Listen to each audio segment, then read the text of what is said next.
Yo, what's going on, guys? Mush back at it with another video. Got some major PC game news and updates to go over.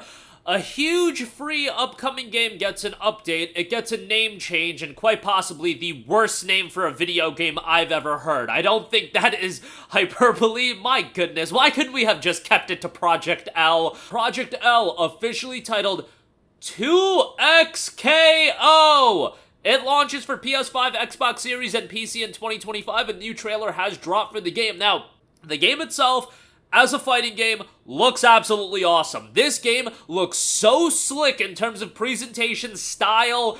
It's got all the style points in the world, and I'm excited for the game. I love me the League of Legends characters, the background, the lore. Not so much a fan of the toxicity anymore, and, raging as I get hard stuck in silver. I'll enjoy me some Ruined King, a League of Legends story. I'll enjoy me some Convergence, a League of Legends story, and I'll probably enjoy me some 2XKO, which I legitimately think is one of the worst names I've ever heard for a video game.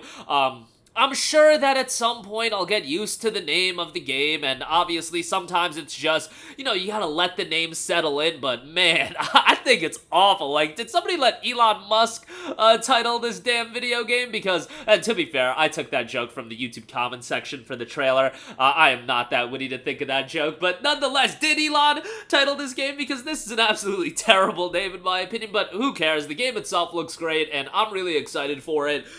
You get to see Darius, Yasuo, Ari, some of the characters that are showcased in the trailer. Echo obviously in there as well, and utilizing Echo in a fighting game I think is going to be really cool. They did a great job of utilizing Echo in a single player action title in Convergence. You also see Alawi in the trailer, so star-studded cast of lead characters, and you don't need a super in-depth roster. You want to get the iconic characters in there, obviously. That's why you have Yasuo, and man, they did a great job in terms of presentation in this game. It looks so stylish. What it reminds me of is an Arc System Works fighting title. In terms of presentation and aesthetics, it looks so good. And yes, everybody is focused on the name right now, which I think the name is terrible. I think they should have just kept it Project L if their best idea was 2XKO. But what can you do? The game, again, I think looks tremendous as a fighting game, and it is a free-to-play fighting game, so, it'll be free. Obviously, you'll have characters to unlock. It will be really interesting if this game does drop on Steam, because the League of Legends adjacent games, all of those games have dropped on Steam. Convergence, Ruined King, etc., but those games are done by Riot Forge. That's like a accessory group to Riot, and they work with a lot of smaller studios to work on those titles. In the case of 2XKO, it is a free-to-play game, so I don't know if it's going to be locked to the Riot client. I think you're really shooting yourself in the foot if that's the case. The fact that it is on PlayStation 5 and Xbox Series makes me think that it'll probably be on Steam as well, and I think that this is going to do really well. I think based on its presentation, when you have an IP like League that you're working with and you're just gonna build upon that and you've got a slick fighting game, what I am confident in is when this game drops, it is gonna have a lot of buzz, it is gonna have a lot of attention. Atrocity of a name aside, it's gonna have a lot of attention right out the gate. Now, whether or not it's gonna be sustainable, we'll see. It's a fighting game. There's a healthy level of competition in the fighting game market, but I think a fighter like this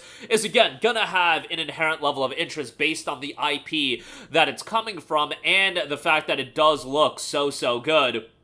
And it'll be dropping in 2025. Who knows if it'll be an early 25 release, and the landscape of fighting games can greatly change at that point. But really, I mean, the fighters we have right now, I feel like have settled into the major fighting games for the foreseeable future. Tekken 8, Street Fighter 6, and MK1 is kind of in the mix as well. But 2XKO, I think by the time it drops, will be kind of fiending for a new fighting game. Like, I'm not the biggest fighting game fan. Don't get me wrong, and it's not like I'm gonna be able to specifically break down this game, but I'm definitely going to cover it, given that, I've played League of Legends all my life. Growing up in high school, I played the hell out of League of Legends. I had so many nights my senior year of high school when, you stopped giving an F, of staying up until 4 a.m. just playing League and grinding and still being hard stuck silver. Yeah, I was terrible at League, but nonetheless, after I went to college and whatnot, I kind of fell off, but then when the world shut down, like, me and all my boys jumped back onto League, and those initial few months, I swear, playing League is,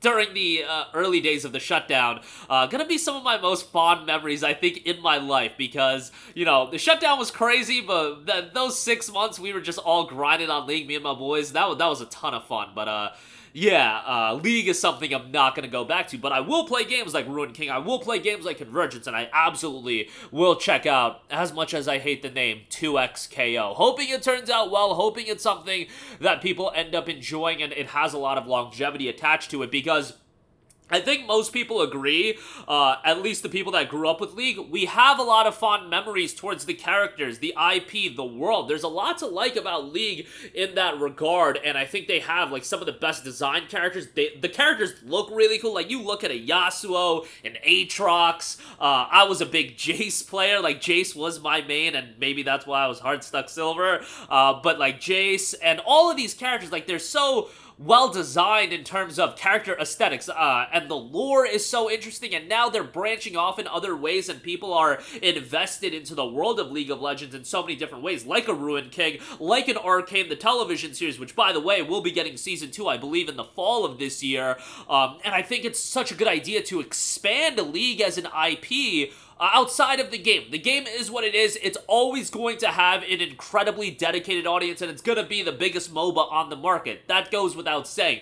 The Smites of the world, the Smite 2s, they're never gonna, like, be at the level of League in terms of popularity, but when you have the world and the characters and people that are invested into these characters, and I think there's a large portion of people that grew up playing League, but they're disenfranchised with playing League regularly. Like, bro, as an adult, like, am I really gonna sit down and play a lot of League? Like, I have friends that play a lot of League, but I'm not gonna be into playing League in my late 20s. That's just not gonna happen anymore, and I'm not ready to, like, go online and get absolutely obliterated. But, again, I will play these accessory titles, I will play these spin-off games, and I love the cast of characters in League that you drop me something like 2XKO, atrocious name aside, it looks so slick, I'm obviously gonna play it. I'm obviously gonna play Ruined King. I'm obviously gonna watch Arcane, and I really like that they are doing this in terms of expanding League so a person like me can still be invested into the IP in the world, but I don't gotta play the MOBA anymore. And I can appreciate the MOBA. I'll watch pro games every now and again. I'll watch my boys that are at a much higher level than me play sometimes, but as far as me investing, you know, multiple hours a day into the game, that's really not in my wheelhouse anymore. I'm not gonna do that in this life anymore. But you know, I still love the characters and whatnot. And Arcane, Ruined King, 2XKO, that's right up my alley. I hope they do something where they do another Ruined King, because I thought that game was excellent. And Bandletale, I believe, just came out. That just came out. They have the game with Silas as the main character, which I always forget the name of that game. I don't know why, but they also have A Song of Nunu. That game turned out to be a pretty good platformer as well. And I know those spin-off titles don't do, like, exceedingly well, but it's still something for the audience to check out, and I hope they continue to do games like that, even though they're not going to be the cash cows that League is. Although 2XKO, I could see this big, especially as a free-to-play game. It could be something to check out in 2025. But that's going to do it for me. Definitely let me know all of your thoughts in the comments section down below. Interested to hear your guys' excitement level for this, especially for those of you that played League in the past. But again, that'll do it for me. Your thoughts down below. Thanks for watching, and I'll catch you guys in the next one. Peace out.